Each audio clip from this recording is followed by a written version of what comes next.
तर शिंदेंच्या शिवसेनेचे नेते यावेळी आंदोलन करताना पाहायला मिळत आहे। हे प्रतिकात्मक आंदोलन केलं जात आहे। छत्रपती शिवाजी महाराज पार्क परिसरातील बाळासाहेब ठाकरे यांच्या स्मृतींना अभिवादन करत हे आंदोलन केलं जात आहे।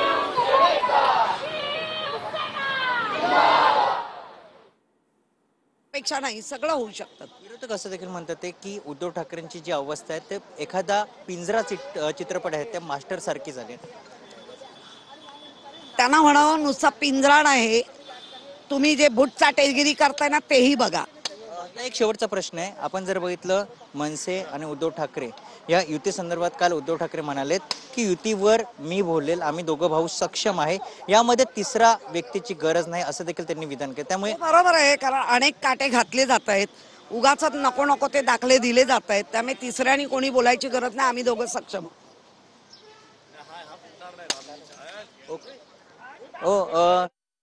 माफी मागण्यासाठी आता शिवसैनिक आले, काय सांग?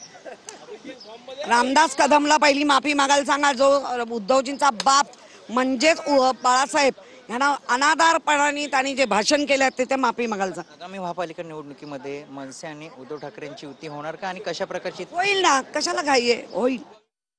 उद्धव ठाकरे यांची अवहेलना झाली अशा पद्धतीने आंदोलन जे आहे ते आंदोलन या ठिकाणी केलं जाते। बाळासाहेबांच्या स्मृतीस्थळावरती सर्व पदाधिकारी जे आहेत ते पदाधिकारी पोहोचल्याचं आपल्याला पाहायला मिळतंय। स्वतः शीतल म्हात्रे असतील किंवा मनीषा कायंदे असतील या ठिकाणी पोहोचल्याचं आपल्याला पाहायला मिळतंय।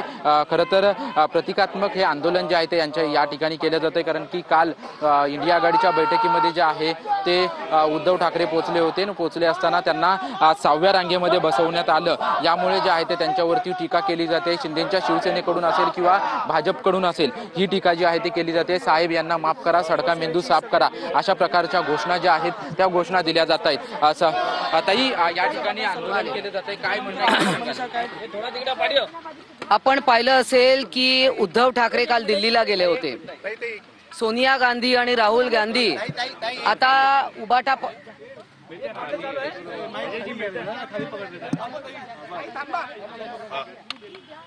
जेव्हापासून महाविकास आघाडी स्थापन झाली आहे तेव्हापासून उभाटा पक्षाचं हेडक्वार्टर्स हे दिल्ली झालेलं आहे आणि त्यांचे नेते आणि त्यांचे आका हे सोनिया गांधी आणि राहुल गांधी आहेत, हे आता सगळ्या जगाला कळलेलं आहे। आणि काल ते तिकडे दिल्लीला गेले होते आणि इंडिया अलायन्सची बैठक होती, ज्या उद्धव ठाकरेंना युतीमध्ये शिवसेना भाजप युतीमध्ये इतका मान सन्मान होता की त्यांच्या आदेशानुसार सगळं चालायचं आणि मध्यस्थानी असायचे, त्यांची खुर्ची पण वेगळी मध्यस्थानी असायची। त्यांना आता दिल्लीमध्ये जाऊन 5व्या 6व्या रांगेवर बसावं लागतंय आणि असं केविलवाणे असे बसले 3 जण आपण पाहतोय। तिकडे आदित्य ठाकरे आहेत, अन्य पण त्यांचे सहकारी आहे।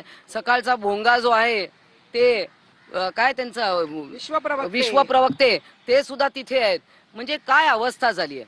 वंदनीय बाळासाहेब ठाकरेंचे विचार सोडल्यानंतर काय आपली गत होऊ शकते हे पाहिलंय आणि म्हणूनच आम्ही आज वंदनीय बाळासाहेब ठाकरे यांच्या चरणी नतमस्तक व्हायला आलोय की काय ही अवस्था झाली आहे आणि जो पक्ष तुम्ही निर्माण केला तो आता चांगल्या हातात आहे। म्हणजे एकनाथजी शिंदे यांच्या हातात शिवसेना आहे, धनुष्यबाण आणि शिवसेना चिन्ह हे नाव हे आता आणि एकनाथजी शिंदे यांनी बाळासाहेब ठाकरेंचे विचार सोडले नाहीत आणि म्हणूनच आज जनता त्यांच्या मागे उभी आहे। पण पाहिलं की दोन्ही निवडणुकांमध्ये आमचा विजय झालेला आहे, परंतु उभाटा पक्षाची आज काही जी अवस्था झाली आहे ते बाळासाहेबांना नक्कीच त्यांच्या आत्म्याला त्रास होत असेल आणि आम्हालाही कुठेतरी शिवसैनिक म्हणून वाटतंय की हे असं योग्य नाही आहे, म्हणून आम्ही बाळासाहेब ठाकरे यांच्या चरणी नतमस्तक व्हायला आलोय। वंदनीय बाळासाहेब ठाकरे, हिंदू हृदय सम्राट बाळासाहेब ठाकरे यांचे विचार सोडले, स्वतः म्हणतायत की मी बाळासाहेबांचा पुत्र आहे, ठाकरे ब्रँड आहे। कुठे तो ठाकरे ब्रँड? तुम्ही दिल्लीला जाऊन नुसते वाकला नाहीत तर तुम्ही तिथे झुकला नाहीत तर तुम्ही तिथे सरपटलात। आज ज्या पद्धतीने 6व्या रांगेमध्ये तुम्हाला बसायला मिळालेलं आहे, खरं तर पुढच्या वेळेला ते 6वी रांग सुद्धा असणार नाहीये। हा खरं तर मी एवढंच सांगते, उद्धवजी तुम्ही शिवसैनिकांना काय उत्तर देणार आहात? जर आज हिंदू हृदय सम्राटांनी आम्हाला स्वाभिमान शिकवला, आम्हाला अभिमान शिकवला, आम्हाला हिंदुत्व शिकवला, हे सगळं तुम्ही सोडलेले आहेत। कुठे तुमचा स्वाभिमान, कुठे तुमचा अभिमान, कुठे तुमचं हिंदुत्व? आज काय अवस्था झाली आहे बघा। तुम्ही संपूर्णपणे उभाठा ही सोनिया गांधी आणि राहुल गांधींच्या पायावर तुम्ही टाकलेली आहेत. आतापर्यंत या स्मृतीस्थळावर किती वेळेला राहुल गांधी आणि सोनिया गांधी आले हो तुमच्या इथे नतमस्तक व्हायला? एक काळ असा होता की मातोश्रीवर सर्वजण जात होते. अगदी जेव्हा भाजप बरोबर ताई महायुती होती तेव्हा सुद्धा अमित शहा सुद्धा तुम्हाला मातोश्रीवर येऊन